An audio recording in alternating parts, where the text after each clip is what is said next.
Une personne qui écoute ce podcast m'a récemment transmis 2 indications de son thème chinois, un dragon de métal en année et un dragon O-Yang en jour.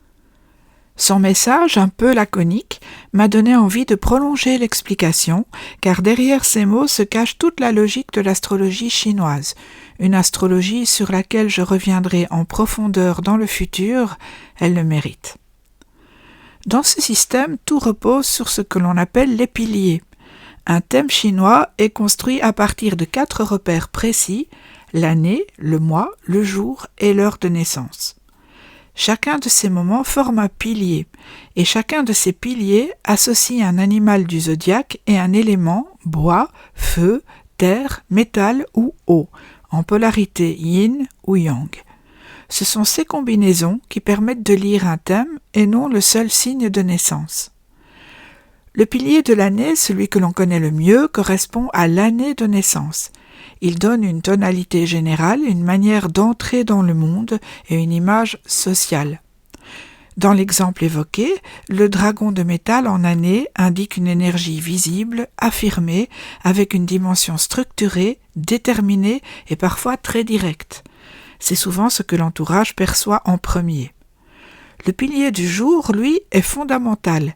Il est calculé à partir du jour précis de naissance et il représente la personne elle-même, sa nature profonde. Ici, il s'agit d'un dragon O-Yang. Le dragon reste présent, mais l'O-Yang change la manière dont cette énergie s'exprime. Elle introduit du mouvement, de l'adaptation, une capacité à évoluer dans les situations. Là où le métal structure, l'eau relie et transforme. Cela donne une personnalité intérieure plus souple, plus mobile, parfois plus intuitive que ce que laisse apparaître le pilier de l'année. Il est important de préciser que les piliers peuvent être tous différents. Il n'est pas du tout nécessaire d'avoir le même animal en année et en jour. Le fait de retrouver ici le dragon à 2 niveaux est une particularité. Cela renforce cette énergie, mais avec des nuances importantes selon les éléments associés. Ce type d'exemple permet de comprendre l'essentiel.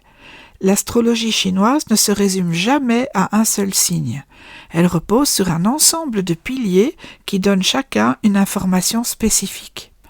L'année parle de l'image et du contexte, le jour parle de la personne elle-même et les autres piliers viennent encore affiner cette lecture.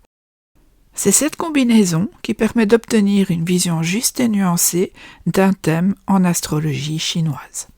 À bientôt pour un prochain épisode.